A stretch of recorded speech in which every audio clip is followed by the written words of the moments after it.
Government advises airlines to spray pesticides on passengers.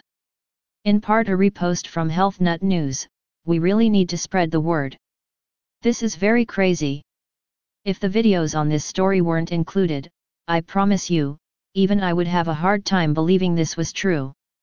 And perhaps the next time you aren't feeling well after having flown, you won't automatically assume you caught a bug, but rather, you might wonder if the cabin crew had exposed you to an insecticide, pesticides, or other toxic chemicals. On purpose. Watch this video. If you didn't previously know about this, it should make you angry. Angry enough to ask an airline why they are doing it without your knowledge or permission. And maybe even angry enough to make your voice heard with your wallet. Because when we buy an airplane ticket, we are telling them this is okay, even if we aren't aware of it. When you purchase your tickets, the info stating that spraying will occur on a flight is stated in the fine print. This is what the Department of Transportation says about this. This process is being referred to as disinsection, a word that seems to have been made up by the TSA or airline industry. Disinsection, or the spraying of an insecticide or pesticides on planes, is now permitted under international law. The Department of Transportation says that the supposed intent is to protect public health, crops and agriculture, and the environment. What the hell is disinsection? According to the transportation website, disinsection is permitted under international law in order to protect public health, agriculture, and the environment. The World Health Organization and the International Civil Aviation Organization stipulate two approaches for aircraft disinsection. 1. It may spray the aircraft cabin with an aerosolized insecticide while passengers are on board. 2. And spray or treat the aircraft's interior surfaces with a residual insecticide, residual method, while passengers are not on board. Although the report of the informal consultation on aircraft disinsection sponsored by the World Health Organization concluded that aircraft disinsection, if performed appropriately, would not present a risk to human health, the report also noted that some individuals may experience transient discomfort following aircraft disinsection by aerosol application.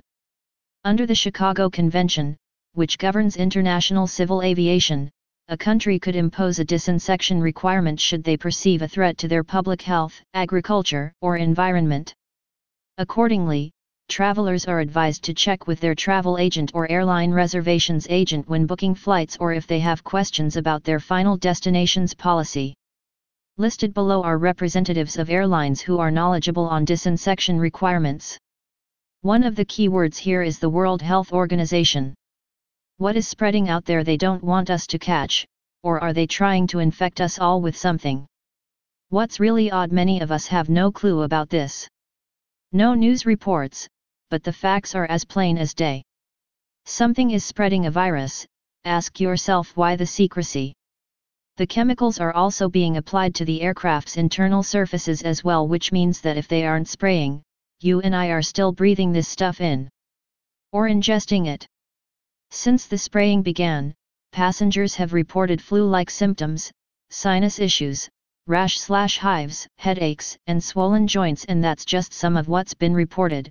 Far more serious issues like acute respiratory problems and anaphylactic shock have also occurred.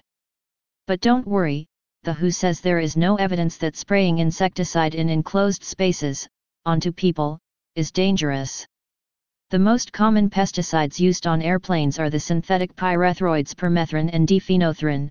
They kill insects by attacking their nervous systems, and studies have linked permethrin with Parkinson's disease. But remember, the World Health Organization says it's just fine. Next time you fly, make sure to ask about whether or not you might be sprayed with a toxic chemical. And if you can, take another plane. And tell them no more zombies on a plane. Stay paranoid, my friends.